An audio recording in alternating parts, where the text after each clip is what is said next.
How to forward email to WhatsApp.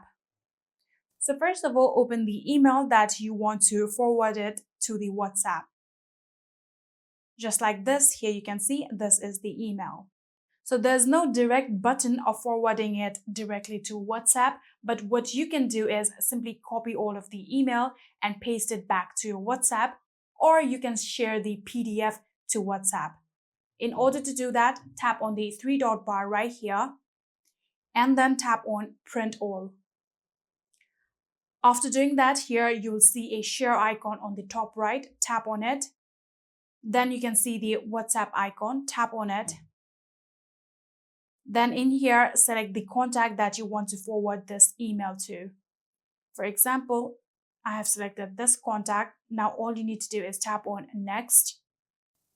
Here you can see this is the PDF. Simply tap on the Send button. And just like that, we have successfully forwarded our email to WhatsApp.